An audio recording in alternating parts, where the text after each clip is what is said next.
Eh bien, aujourd'hui, savez-vous, c'est la fête à Canal, puisque nous avons la chance d'avoir deux artistes en même temps. Alors, nous avons Laure Vieusse, que vous connaissez déjà. On a travaillé sur ses poésies. On a présenté son premier ouvrage, son premier livre de dessin. C'était une vraie merveille. Aujourd'hui, j'en ai un deuxième et il y a Laure qui est avec nous et qui nous a amené une amie qui va nous présenter son travail. Et il s'agit de Fabienne Le Corvaisier. Voilà. Si vous voulez vous présenter l'une et l'autre. Fabienne ? Bonjour, moi je suis Fabienne. C'est pas la première expo que je fais avec Laure d'ailleurs, et nous sommes très heureuses de travailler ensemble. Pour ma part, je travaille au pastel, et depuis longtemps, depuis le temps des dinosaures, c'est-à-dire quand j'étais jeune, n'est-ce pas? Et je peux toujours travailler au pastel d'ailleurs, mais actuellement si. Et là, l'expo que nous allons faire ensemble, je vais présenter une série sur les tarots de Marseille et une série sur la mer. Alors pourquoi les tarots? Parce que, bon, dans une autre vie, j'ai aussi été tarologue, et donc je connais un petit peu mon sujet, mais attention, je ne veux pas aller créer un nouveau jeu. La tradition, c'est la tradition, c'est une réinterprétation uniquement sous forme de tableau, rien d'autre. Et quant à la mer, ben c'est parce que c'est la mer. Et quand je dis la mer, c'est, même si ce que je montre, ça ressemble beaucoup à l'océan, la vraie, pour moi, c'est la Méditerranée, hein, que ce soit bien clair. Je sais qu'il y a des gens qui sont en train de hurler, qu'ils hurlent, tant pis, ça m'est égal, c'est quand même comme ça, voilà. Je suis sûre que tu as raison pour un tas de monde. Et pendant ce temps, moi, je regardais les photos des pastels de Fabienne. Ben, c'est un vrai bonheur, hein. Comment dire? Alors, moi, je ne les connaissais pas du tout. Alors, comment dire? Ben, d'abord, il y a énormément de vie et de mouvement. C'est la première chose qui frappe. Il y a une harmonie de couleurs qui est tout à fait parfaite. Des couleurs un petit peu amorties, ce qui donne des ensembles très doux. Et moi, je connais absolument rien au tarot, mais alors rien du tout. Ce que je peux dire, l'impression brute que me donnent ces photos, c'est, on dirait un univers tout à fait onirique. Fabienne me fait signe que oui, bon, je suis contente, j'ai pas encore dit de bêtises, mais rassurez-vous, ça ne va pas tarder. Oui, est-ce que tu peux nous présenter ces tableaux que je vois ici?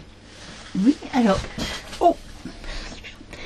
d'abord, j'appelle mon style le figuratif imaginaire.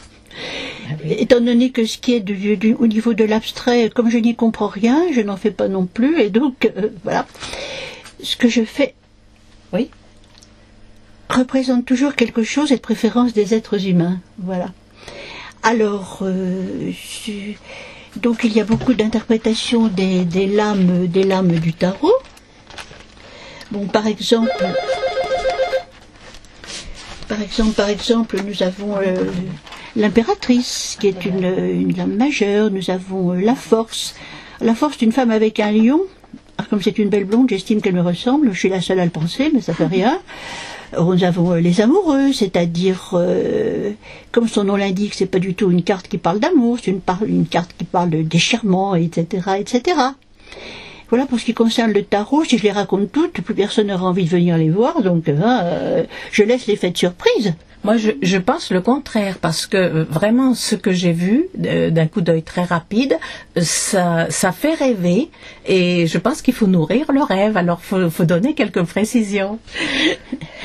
Bon, encore une fois, c'est une réinterprétation. Par exemple, j'ai un tableau qui s'appelle l'ermite, avec un H. Non, c'est pas une faute d'orthographe, l'ermite de jeu de tarot, il y a un H. Et bon, que si on regarde la carte originale et ce que j'ai fait moi, on se dit qu'il n'y a aucun rapport. Et pourtant, l'idée est la même. C'est quelqu'un qui regarde en arrière et en même temps en avant. Enfin, faut le faire. Je ne sais pas, c'est indescriptible. Il faut le voir, par exemple. Hein. Et quant à ce qui concerne la mer, dont je peux parler aussi, la mer, pour moi, c'est l'univers, c'est le bord du monde. Quand on est au bord de la mer, on est au bord du monde. Et quand on est sur la mer, on ne sait pas où on va aller. La mer, c'est aussi l'ennemi, l'océan, ce qui peut nous faire du mal, ce qui peut nous nuire, et qui peut aussi nous faire du bien. C'est tout ça en même temps. Et quand on part sur la mer, on ne sait pas exactement où on va aller. Et c'est ça qui est important. Donc ça peut effrayer, et ça peut aussi, au contraire, faire rêver. C'est les deux en même temps. Alors quelquefois, je représente des bateaux aux prises avec une tempête, parce que la bonasse, évidemment, se porte proportionnant, ça se montre pas, donc encore que. Quelquefois des phares, et quelquefois des personnages au bord de la mer. Voilà, c'est plutôt de ça qu'il est question. Maintenant, je veux quand même préciser qu'on a souvent accusé ce que je fais de faire peur. Alors franchement, le gars qui a peur d'un tableau, à mon avis, il va pas bien, hein, mais enfin bon, bref. Mais le but n'est pas de faire peur, le but est de montrer une certaine forme de réalité, celle que je vois moi, qui n'est pas effrayante, qui est simplement telle qu'elle est, et surtout retrouve toujours dans ce que je fais une forme d'espérance. Toujours, toujours, toujours. Le désespoir est certainement une arme charmée de futur, comme disait le poète, mais le désespoir, on va essayer d'éviter. Et donc, il y a toujours une lueur d'espérance dans ce que je fais, même dans les plus angoissants. Personnellement, ce qui me frappe en regardant tes travaux, c'est la douceur du graphisme. Évidemment, c'est une des caractéristiques, je pense, du pastel. Est-ce que tu peux nous parler un petit peu de la technique ? Alors la technique, oui. Bon, au niveau de douceur, c'est marrant que tu me parles de douceur, parce que s'il y a un mot qui me convient pas à moi, c'est la douceur. Je suis pas douce, et ce que je fais, il n'y a pas de douceur non plus dans ce que je fais. Et quant au pastel, c'est aussi un travail qui n'implique pas. Pourquoi est-ce que je préfère le pastel ? D'abord parce qu'on peut y mettre les doigts, parce que ça se travaille à la main, que ça autorise les repentirs, c'est-à-dire de revenir sur ce qu'on fait. Et puis, c'est une matière agréable à travailler. Le pastel sec, je précise. Puis ça a surtout un énorme avantage, il n'y a pas d'odeur. Et je dois dire que je suis étroitement surveillée quand je travaille par des petites créatures avec 4 pattes, des moustaches et une grande queue qui n'aiment pas du tout ce qui sent mauvais. J'ai nommé les chats. Alors, il n'y a jamais de chat dans ce que je peins, parce que entre les chats et moi, c'est un secret. Mais je fais attention de ne pas offusquer les chats, déjà que quand je mets le fixatif, je me fais traiter. Alors, pensez donc, si je me mettais à peindre avec des trucs qui sentent mauvais, ça n'irait pas du tout. Voilà. Oui, merci beaucoup. Donc, tu nous as dit que tu dessinais, tu peignais et tu pastellais depuis longtemps. Tu peux nous parler de tes expositions ? Oui, alors ça fait une dizaine d'années maintenant. Je fais des expos à Toulouse. J'en ai eu fait avant, il y a plus longtemps, mais dans un autre style et encore une fois dans une toute autre vie, on peut dire. J'ai exposé dans des galeries quelquefois, bien sûr, mais surtout je participe à des salons, à des expositions collectives. Et je suis contente parce que maintenant on commence à venir me chercher pour ça, ce qui est assez nouveau, et donc bon, et voilà, donc je vois pas grand chose à dire. Les expos passées, elles sont passées, et les expos à venir, elles sont à venir. Non, mais parle-nous des expos passées, c'est très intéressant. Mais je ne sais trop que dire des expos passées. En particulier, c'est intéressant, en particulier pour tous les peintres qui sont à l'écoute. Ça peut leur donner des pistes. Alors là, disons que pour faire une expo, il faut déjà en avoir envie. Et moi, pendant des années, je voulais même pas en entendre parler. C'était un secret entre mes amis et moi. Donc, déjà, on n'en parlait pas. Or, l'intérêt de faire une expo, ça, je veux bien en parler, par contre, c'est de pouvoir partager avec les gens. Alors, non pas, évidemment, le gars qui arrive en me disant « C'est quoi que tu as voulu montrer là ?» Je lui dis « Écoute, ouvre tes yeux, tu regardes. Hein. » Mais par contre, justement, voir ce que les gens y voient, comment ils comprennent, pouvoir discuter avec eux à partir de ce qui est montré, c'est ça l'intérêt de faire une expo. C'est vraiment ça l'intérêt de faire une expo. Je peux me permettre d'intervenir. L'expo qui m'avait marqué avec toi, c'était celle au lycée. Au lycée, on avait reçu beaucoup de classes d'élèves qui nous avaient interrogés. On avait posé des questions. Pour eux, c'était tout nouveau. Ils avaient sûrement peut-être pas vu ça beaucoup dans leur vie. Et j'ai trouvé que c'était complètement différent d'une ambiance galerie ou salon. C'était très intéressant. Voilà. Alors, un petit mot sur cette expo. Oui, en effet, dans une autre vie encore, j'ai eu beaucoup d'autres vies. J'étais prof. Et bon, donc il y a un lycée où j'ai travaillé, et où, quand je n'ai plus travaillé, j'ai accepté d'y apparaître comme peintre, que je ne faisais pas avant. Et notamment, nous avons fait une expo ensemble avec Laure, et l'intérêt, c'est que mes collègues amènent leur classe, leurs élèves, qui nous posent des questions. Et c'est un exercice assez difficile, mais qui est absolument passionnant. Alors c'est une idée que j'ai pas eue toute seule, que j'ai eue en voyant des peintres venir à la galerie du lycée, bien évidemment.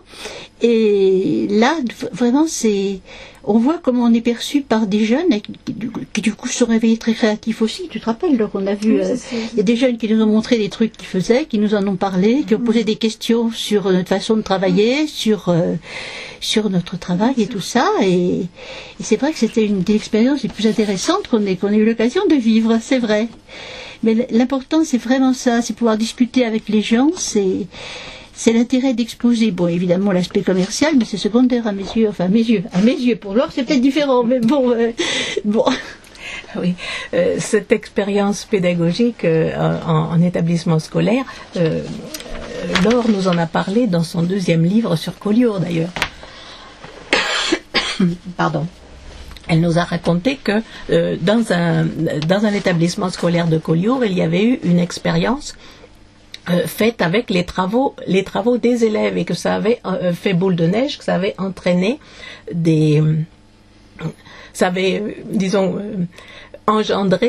créé des vocations. Si je me souviens bien, si j'ai bien compris ton livre. Bon. Alors donc depuis quand vous travaillez ensemble, ou vous présentez vos travaux ensemble? La première fois qu'on a exposé ensemble, c'était il y a 1 an et demi, à la Galerie de l'Écharpe aussi. Voilà. Oui. Il y a 1 an et demi, on avait fait une expo, on était 4 artistes peintres. Voilà. Et ensuite, on a exposé au lycée, un tout petit peu après, il me semble. Enfin, fin 2011. Un peu avant, à mon avis. Ou un petit peu avant. Enfin, c'était en 2011 en tout cas. Voilà, donc on a exposé en 2011 ensemble. Enfin, bon, je peux expliquer aussi comment on s'est connus, parce que c'est toute une histoire. J'ai travaillé dans une galerie, et Fabienne est entrée un jour dans la galerie, et m'a demandé si elle pouvait exposer. Oui, madame, bonjour, montrez-moi ce que vous faites. C'est d'accord, volontiers. Voilà. Voilà. Et entre nous, donc, ça a commencé comme ça, et on s'est aperçu qu'en fait, on avait beaucoup plus de points communs que tout ce qu'on pouvait imaginer.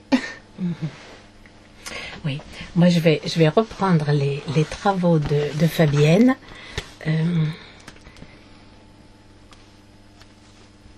Oui, évidemment, moi qui suis tout à fait ignare, novice, mais ignare, pas novice, ignare, carrément, en la matière, je peux dire que ce qui me charme, c'est la perfection du travail sur l'anatomie. Les personnages ont l'air tout à fait vivants. Ils sont dans des postures absolument naturelles, et on dirait autant d'instantanés. Voilà. Et tout ça avec des couleurs amorties très douces. J'aime énormément.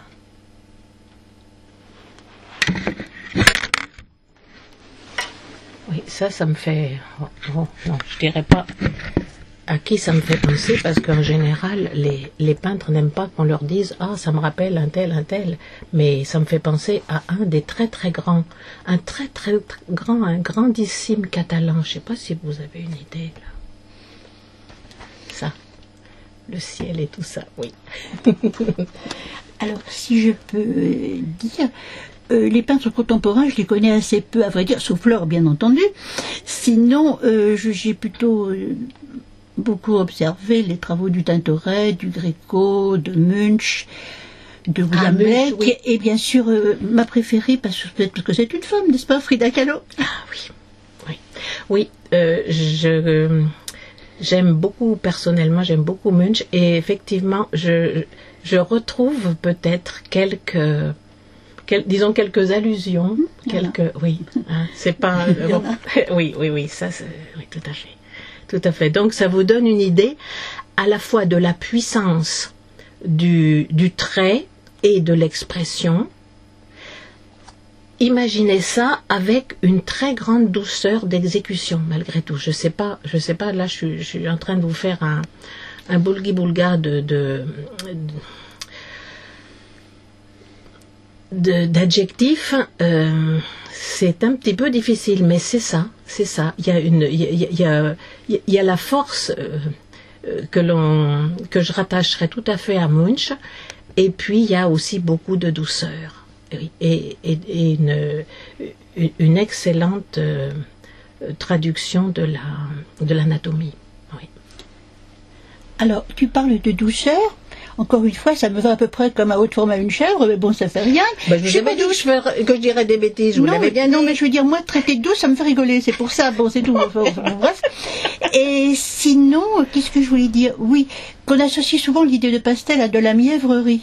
Or, j'espère être à des années-lumière de tout ce qui est de l'ordre de la mièvrerie. Même si j'ai parfois traité des sujets religieux avec ange et tout ce qu'il faut, c'est pas tout à fait ça ce que je voudrais dire. Voilà. Alors d'accord, alors je précise. Là, j'ai sous les yeux un nu qui est dans des teintes que j'aime beaucoup, dans des teintes tout à fait naturelles, sur un fond violet, très très très esthétique.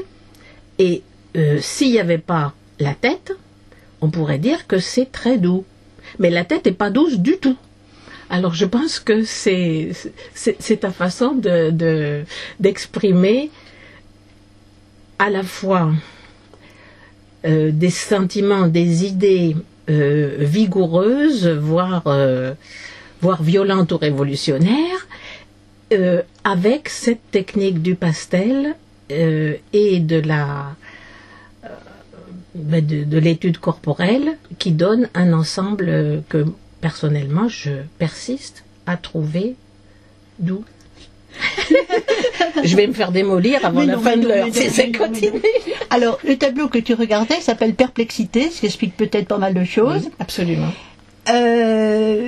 Deuxième point, quand je dessine des corps, quand je peins des corps, j'ai jamais de modèle parce que personne n'a jamais posé pour moi, ce qui est une bonne raison. Donc je travaille à partir du peu de connaissances anatomiques que j'ai, à partir des cours de dessin que j'ai pu prendre, parce que j'en ai pris quand même quelques-uns. Et puis un petit peu en regardant la glace, non, pense pas à Perplexité où il y a une bonne femme à poil, non. Mais bon, mais c'est vrai que je travaille surtout de l'imagination.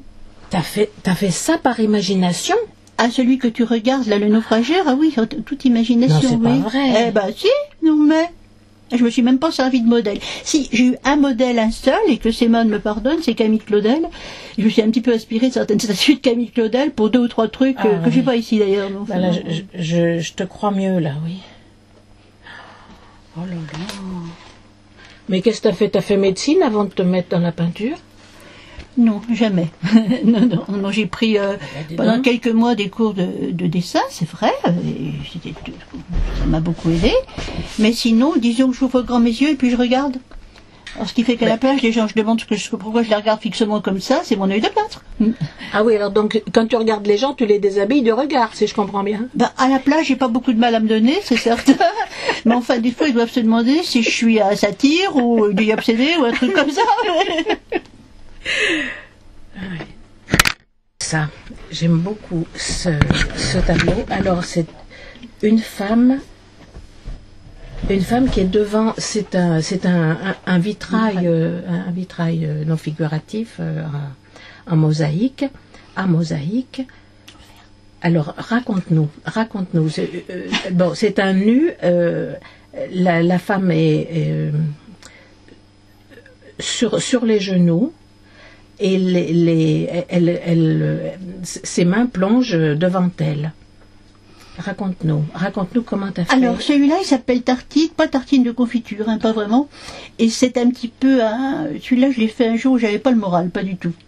C'est quelqu'un qui se dit la vie est vraiment une tartine de ce que je pense, et si jamais ça continue après, flûte alors, c'était à la suite de quelque chose qu'on m'avait dit, et ça m'enchantait pas du tout. Après, je suis revenue quand même un petit peu sur ma façon de voir les choses, que ce que j'avais entendu, c'était pas du tout ce qui avait été dit, et deux, j'espère bien que s'il y a un après, il n'est pas comme ça, hein, bien évidemment.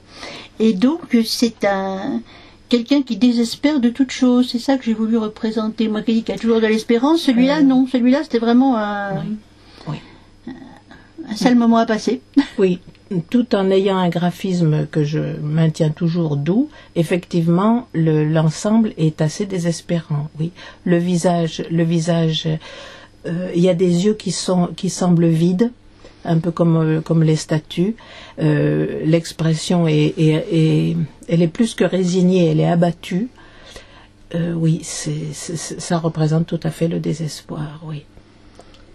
Mais c'est vraiment un cas unique dans ce que je fais, parce qu'en général, comme je le disais, j'essaie de toujours mettre une lueur d'espoir, parce que on n'est pas là pour désespérer le monde, et moi-même je suis pas du tout un être désespéré. Les chants désespérés sont peut-être les chants les plus beaux, tant pis, je ferai pas les tableaux les plus beaux, c'est pas grave. T'inquiète, ils sont très très beaux. Celui-ci qui est tout doré, qui m'intrigue. Décidément. Alors celui-là aussi, il n'est pas tout récent, ça c'est... Enfin, pour ceux qui connaissent, c'est Mercicite. Mercicite est un chanteur australien qui chante un truc comme ça, dont le nom m'échappe présentement. C'est celui qui faisait Birthday Party, pour ceux qui connaîtraient. Lui, il est très connu, mais là, j'ai un petit trou de mémoire, bon, c'est pas grave. Et en fait, c'est quelqu'un qui va vers la chaise électrique. Qui dit, mais j'ai pas peur, je sais que c'est pas grave. Enfin, c'est pas grave, c'est pas ça, mais il a les mains... Oui, il a les mains liées, oui, liées dans le dos. Alors, en anglais, il dit, but I'm not afraid to die, mais j'ai pas peur de mourir, parce que je sais ce que je suis, je sais ce que je vaux, et j'y vais, quoi. C'est celui-là, c'est ce Mercicite. Là. Oui, Mercicite, ça veut dire la chaise électrique en anglais. Hein. Oui. Qu'on se rassure, je suis pas très anglophone. Bon. Ben moi, je le suis beaucoup moins que je ne pensais. Oui, ben vous voyez que la douceur dont je vous parle, elle est tout à fait relative. Hein. Oui. Mais sur le plan esthétique, ce tableau-là est vraiment magnifique. Il est tout doré. Il y a des notes de rouge, un petit peu de vert. Oui, on voit la chaise au fond. Oui. La chaise en blanc doré. Oui. Et on voit le condamné qui va monter les marches. Oui, ben avec un thème atroce, tu as réussi à faire quelque chose de beau. Ça place tout de suite l'artiste là. Alors, voilà encore quelque chose de triste et de superbe. Alors, celui que tu es en train de regarder porte un nom, désolé pour le gros mot, s'appelle La Pouffe. Celui-ci. C'est encore ça c'est mon tableau le plus féministe de la série. Je suis pas une féministe enragée, hein, je précise quand même, qu'on ne me prenne pas pour ce que je suis pas. Bon, qu'est-ce que ça représente? Une femme assise sur un tabouret en déséquilibre, un peu comme on met pas d'ailleurs, sauf qu'ils aiment ça le point commun.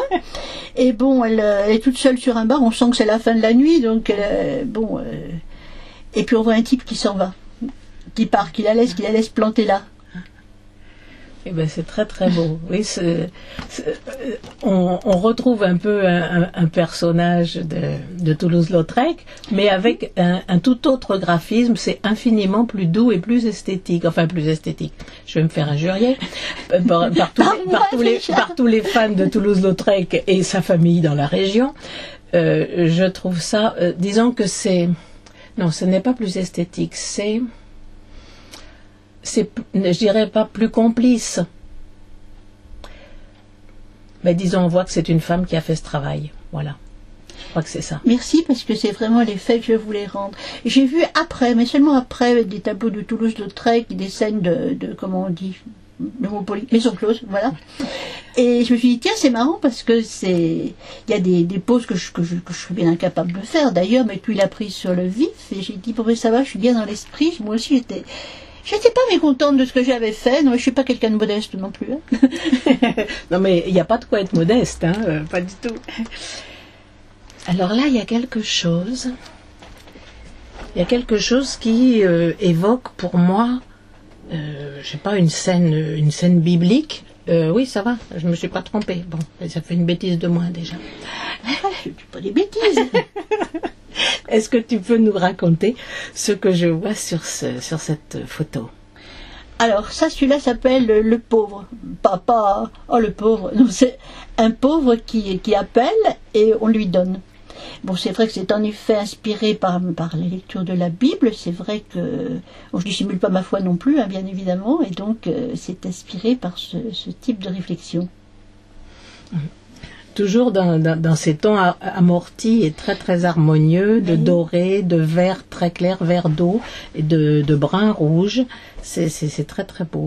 Maintenant, deux remarques. Celui-là est relativement ancien. C'est un peu une manière de peindre que j'ai un petit peu, enfin de peindre ou bon bref, que j'ai abandonné. Et d'autre part, les couleurs. Bon, mon appareil il fait ce qu'il peut et mon imprimante elle fait ce qu'elle peut. Ben, et ils peuvent peu.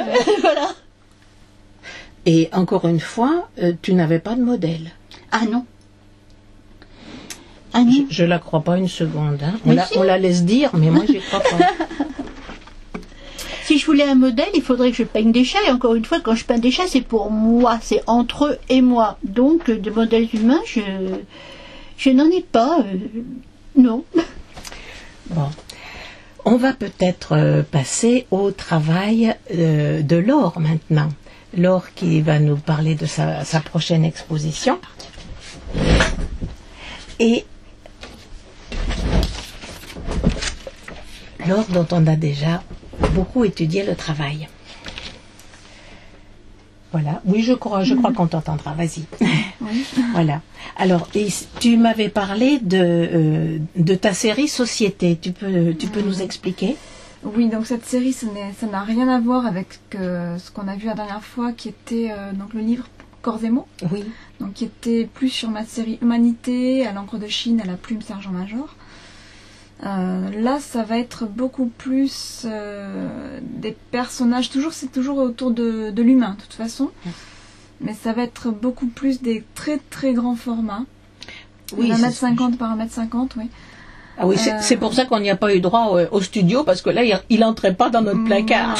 C'est la première fois, donc j'insiste, c'est la première fois que je les expose, donc je suis assez contente de pouvoir enfin les exposer.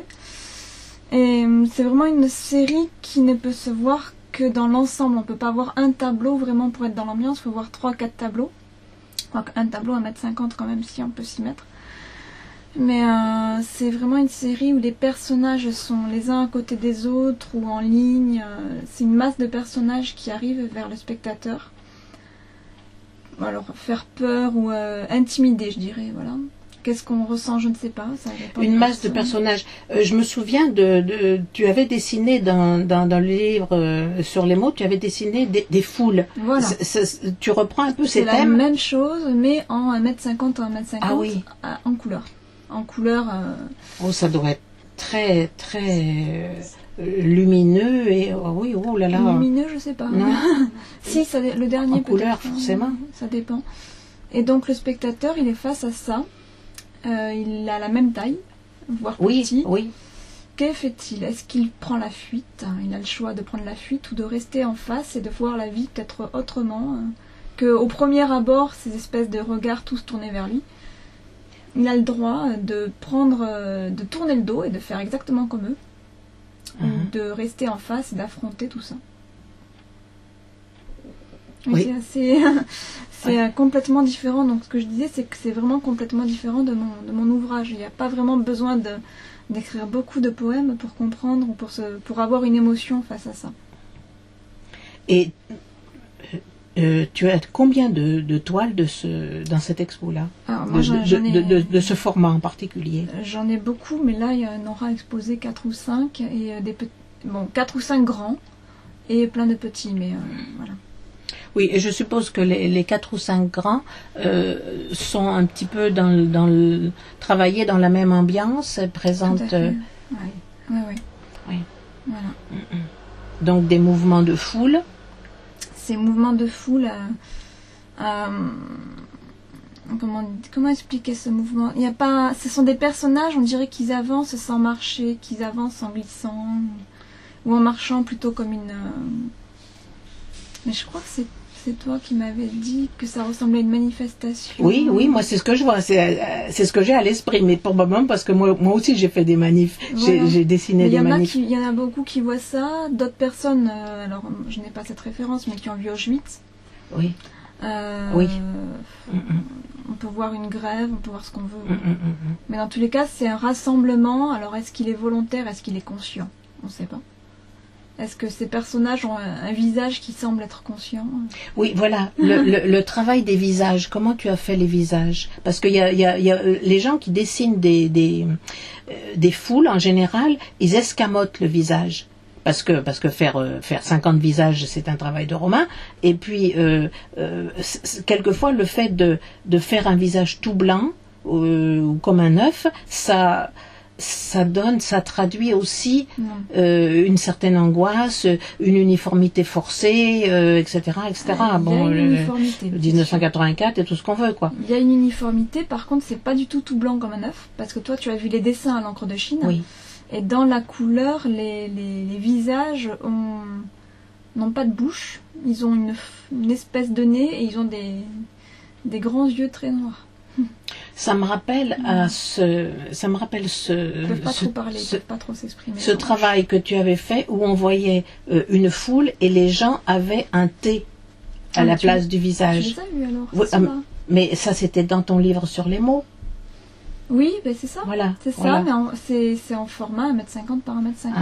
D'accord. Voilà. Oui. Alors je le vois très bien ce tableau-là. Voilà. C'est assez stressant. Hein. C'est même complètement stressant. Oui, mais. Ouais. Donc pour la première fois, parce que vu le format, ils sont pas faciles à déplacer. Et donc vu qu'on a un grand mur, ben j'en profite. C'est une galerie, donc à la galerie de l'Écharpe. L'expo sera la semaine prochaine, de lundi à samedi, à la galerie de l'Écharpe. J'en profite pour faire un petit peu l'annonce là de l'expo, du coup. Oui, bien sûr, bien entendu. Alors, redonne-nous l'adresse exacte, les horaires, le jour du vernissage, etc. Ouais. Donc la galerie de l'Écharpe se trouve 18 rue Pérolière, au centre-ville de Toulouse. Hein. C'est vraiment, on sort au métro Esquirol, on se dirige vers le Pont-Neuf, et c'est une rue qui est en angle par rapport à l'hôtel d'Acésa. La semaine prochaine, c'est du 11 au 16, de 11h à 19h tous les jours, avec le vernissage mardi. Voilà. L'entrée est totalement gratuite. D'accord. Les vernissages sont assez difficiles pour les enregistrements, mais je vais essayer d'y aller. Pour la série Humanité et Liens, il y aura quand même quelques tableaux de la série Humanité et Liens. J'espère qu'il va me revenir. J'attends un tableau qui revienne de la place des Vosges à Paris, là. Voilà. Donc, devrait y avoir un tableau qui a fait le Grand Palais et la place des Vosges. Rien que ça. Eh bien, ma chère, je vais réclamer un autographe, là, vite fait. Bon. Maintenant, Laure, je voudrais bien que tu nous confies tes secrets. Parce que pour exposer, comme tu le fais à Paris, à Bruxelles ou à Naples, moi je voudrais bien avoir la recette. Je pense que la première recette c'est le talent, ça bien entendu, et c'est une des raisons pour lesquelles j'y arriverai jamais, mais il y a probablement des gens à l'écoute qui devraient y arriver. Alors explique-nous comment tu as fait. Alors comment j'ai fait déjà, faut savoir que ça fait 30 ans que je peins et 16 ans que j'expose. Oui, alors elle a l'air d'avoir 25 ans à tout casser, alors vous voyez que... pas du tout, non. Moi je la soupçonne de ne pas nous dire tout à fait la vérité, là. Non, ça fait 16 ans que j'expose, voilà. Donc en 16 ans d'exposition, les premières années, si on se décourage, bon, il faut pas... Soit on n'est pas... Soit on n'a pas vraiment la vocation pour ne faire que ça. Soit on persévère, mais là il faut s'attendre à des échecs nombreux avant d'arriver à quelque chose. Soit on n'attend plus rien et puis un jour ça arrive. Voilà, c'est-à-dire qu'au bout de 7-8 ans d'expo, j'ai commencé à avoir des propositions, à les étudier. À l'époque, j'avais pas les moyens ni financiers, parce qu'il faut quand même payer tout ça. Voilà. Les moyens financiers, physiques, se déplacer, ni le temps, parce que je travaillais à côté. Donc ça veut dire tout arrêter à côté pour ne se consacrer qu'à ça. Donc c'est un choix de vie qui met de côté l'aspect financier et confort de la vie. Pardon, est-ce que tu peux nous énumérer, nous expliquer tous les frais que représente une expo, disons, Une expo à Paris, à l'extérieur, oui, une expo à Paris, par exemple. Une expo à Paris, ça dépend des expos, en fait. Une expo à Paris, généralement, il n'y a pas le vernissage. Mais ça, c'est...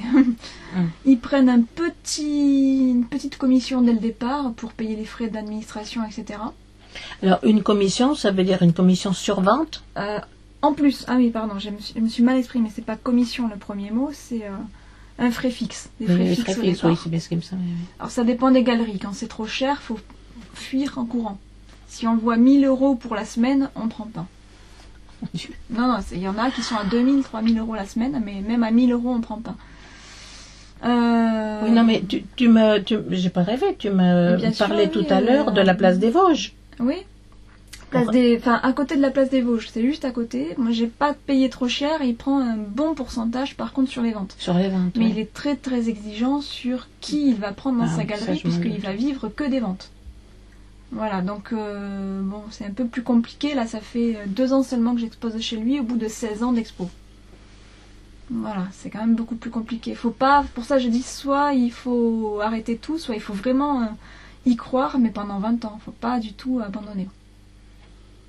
Et il faut pas essayer de ressembler à qui que ce soit non plus, parce que là c'est encore pire, on est jeté de partout. Oui, absolument, bien sûr. Voilà. Ensuite, les frais, il y a les déplacements, il y a les envois, les expéditions de tableaux, il y a... Pardon, à propos des envois, j'ai eu 2 ou 3 de mes gribouillages qu'on m'a demandé d'envoyer, et je t'avoue que bêtement, je ne l'ai pas fait, parce que j'avais peur de les mettre en péril. Il faut éviter Colissimo, bien que j'ai pas eu de soucis, mais des amis en ont eu. Je dirais qu'il faut passer par un transporteur qui coûte beaucoup plus cher, mais il y a l'assurance par rapport au prix des œuvres, et donc il fait attention. Un transporteur spécialisé en œuvres d'art. Eh bien, dis donc. Voilà. Oui, non, c'est toute une logistique qui prend à peu près 5 fois plus de temps que le temps de peindre. Voilà. Ah, c'est terrible ça. Oui. C'est une grosse logistique, mais on a quand même cette satisfaction ensuite pendant les expos d'avoir des gens qui regardent, qui disent pas grand chose, mais qui ont dans les yeux, qui ont cette émotion qui est passée. Et ça vaut tout le temps passé, ça le vaut. Absolument, oui. Voilà. Oui, donc tu nous as parlé des frais. Est-ce qu'il n'y a pas d'autres dangers à envoyer ces travaux comme ça Oui, donc là, j'ai envoyé à Fabienne il n'y a pas longtemps un message « Attention, arnaque ». Oui, raconte-nous. Ah, à Fabienne, oui, à Fabienne oui, tu aussi, mais aussi, à oui. Daniel. Certaines personnes qui se font passer pour des galeristes ou des agents artistiques, donc qui sont censés s'occuper de la logistique, contre un petit dédommagement financier. Certaines personnes donc nous prennent nos tableaux avec plein de promesses, contrat à la lecture qui semble tout à fait correcte. Faites-le lire d'abord à un avocat. Et même quand c'est tout à fait correct, il y aura toujours une phrase qui fait qu'elle est interprétable de 2 manières différentes. Comme la Bible. Voilà. Oui, non, mais c'est très... Tout ce qui est écrit, de toute façon, il faut se méfier et demander à ce que ce soit très précis et non pas évasif. Et ensuite, donc cette dame a pris ses tableaux chez elle dans une galerie au départ. Et cette galerie a fermé, donc là on comprend que c'était pas la sienne.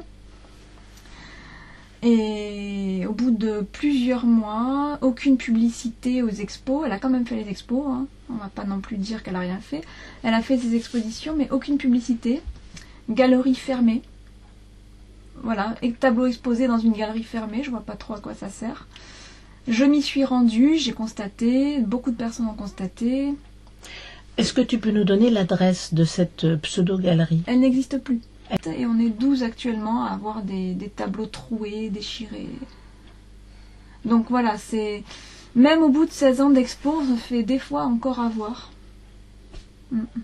Donc faire très attention quand on reçoit des propositions. Au tout début, c'est très flatteur. Ah, c'est très très flatteur de recevoir des belles propositions, d'exposer à Montmartre en l'occurrence. Il faut vraiment prendre chaque contrat. Alors là aussi, ce qui prend du temps en tant qu'artiste, c'est de prendre chaque contrat, chaque proposition, d'aller sur les forums, toujours aller. Il y a plein de forums spécialisés dans ce genre d'arnaque artistique qui expliquent qu'ils ont déjà eu affaire à ça ou à ça ou à ça, à telle société. Et alors, ces forums, on les trouve sur Internet, je suppose, et on demande quoi à Google? On demande le nom de la société qui nous propose quelque chose, Ah oui, et d'accord. voilà, c'est tout. Sur Google, il y a une dizaine de pages, Ok. de lignes en tout cas. Et puis ensuite, on voit ses finances, et moi je déconseille de payer trop cher dès le départ. Ça veut dire que c'est quelqu'un qui va prendre notre argent dès le départ. Une fois qu'il a l'argent, il n'a plus besoin de vendre quoi que ce soit ensuite, il s'en fiche. Ah oui, ça c'est un raisonnement très très clair et c'est évident ça. S'il fait des sous rien qu'avec les candidats, il n'a plus besoin de vendre absolument. Ah oui, c'est vraiment un raisonnement que j'aurais pas imaginé. Mais Donc, c'est sûr. Non, être artiste actuellement, c'est de la passion. C'est être passionné, Bien c'est sûr. pas vouloir faire de l'argent. Ça, c'est Bien sûr. Non, mais ça reste une voilà. passion et Ouais. du plaisir. Enfin, Oui. c'est Non, évident. mais je pense que les vrais artistes ne courent pas après l'argent. Sinon, ils ont la passion. Ceux qui courent après l'argent, ils ont la passion du fric. Bon, c'est une passion peut-être comme une autre, mais à mon avis, ce ne sont pas des artistes. Oui, ça c'est sûr. Mais bon, non, vraiment le paiement, c'est le sourire, l'émotion dans les yeux. Ça, Oui, c'est ça. c'est vraiment, pour moi, c'est ce que je recherche. Enfin, Ah oui. l'émotion, le sourire, je ne sais pas, mais la compréhension ou une émotion, oui, qu'elle soit positive, négative, quelque chose qui touche. Est-ce que vous pouvez nous expliquer toutes les deux comment vous avez organisé cette expo commune? Alors, j'ai proposé à Fabienne de se remettre à deux. Voilà. Pourquoi pas. Et elle a dit oui. Oui. Ah oui, on s'en doutait un peu.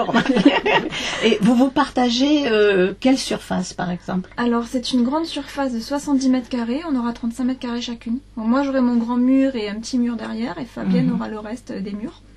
Non, on fait vraiment moitié-moitié sur tous les plans, vernissage.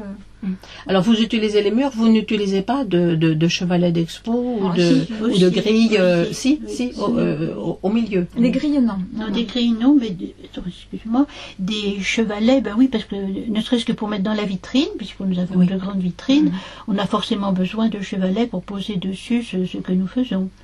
Et bon, hélas, nous ne serons que deux, ce qui financièrement n'est évidemment pas génial, mais on était 4 au même endroit l'année dernière, donc là on aura la place de s'étaler. La galerie de l'Écharpe est un très très bon Ah lieu oui, parce ah qu'on oui. paye au départ pas très cher. Et après, il faut tout faire et faire la permanence aussi. J'ai oublié de préciser par rapport aux heures d'ouverture, nous serons là. Nous serons là. Voilà. Alors, Laure sera là tous les après-midi, voilà, et moi tous les matins. D'accord. Donc de 11h à 13h30, 14h pour Fabienne et de 13h30, 14h à 19h pour moi. Pour toi. Ok. Bien. Eh bien, nous irons à l'Écharpe. Voilà. Oui, venez. Nous serons là, on vous explique tout et il faut profiter de la présence des artistes parce que dans les galeries, d'habitude dans les galeries, ce sont les galeristes qui n'ont pas les mêmes mots. Voilà. Oui, absolument, oui. Il faudrait peut-être qu'on annonce les prochaines expos qu'on a l'une et l'autre Mais en bien sûr. perspective. Laure, tu veux Bien commencer, sûr. s'il te plaît? Ma prochaine expo est juste après à Verfeil, donc au nord de Toulouse. Oui. Donc ce sera du 18 février à mi-avril avec vernissage le 1er mars. Et ensuite des expos Valence d'Agen, de nouveau Paris, peut-être Londres, mais c'est pas encore sûr. Mais j'ai pas les dates précises encore. Collioure, moi c'est les expos, j'en ai jusqu'à 2016, est-ce que je dois tout dire? Ça vous donne une petite idée de la qualité du travail fourni, le travail de Laure. Et oui. Bon. Alors, pour ma part aussi, j'ai quelques petits projets. C'est-à-dire que là, en même temps, j'ai un truc avec Art Toulouse qui sera en même temps. Enfin bon, bouger qu'un tableau, c'est pas un problème.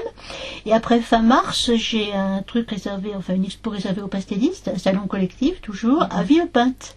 Ah oui. Fin mars, oui, j'étais très contente d'y aller d'ailleurs. Je dois dire. Je comprends.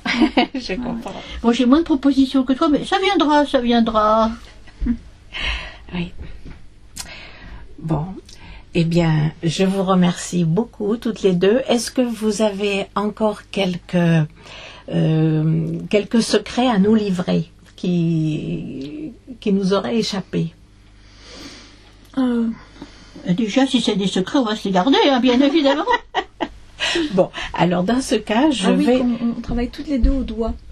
Si on a des points communs, ça en fait partie. Ah oui, le pastel, ça je connaissais la technique du doigt pour le pastel. Le pastel sec, hein? Oui, et... Acrylique au doigt. Voilà, acrylique au doigt, pastel au doigt, on travaille avec les doigts. Ben, c'est le plus sensible, mais... Eh oh! Non, pas le livre. Le livre, c'est du dessin à la plume. Oui, ça m'avait un petit peu estomaqué. Oui, d'accord. Ok. Ben, c'est peut-être la façon la plus, je dirais la plus simple, là les mots me manquent. Mais j'ai fait ça quelquefois, et même à l'huile, je le fais quelquefois parce que on ne sait pas comment faire, et puis tout d'un coup, le doigt, il sait. Quand on travaille l'argile. Hein? Oui, quand on travaille l'argile, oui, c'est ça. Je travaille l'argile aussi, et c'est un plaisir. Ah oui, c'est un plaisir, hein, tout à fait. Ça m'arrive aussi, pareil, avec les mains, mettre les doigts dedans, c'est le bonheur. Oui, absolument. Bon. Merci, Daniel. Oui, merci beaucoup. C'est moi qui vous remercie, parce que vraiment, là, j'ai une mine de connaissances et de bonheur.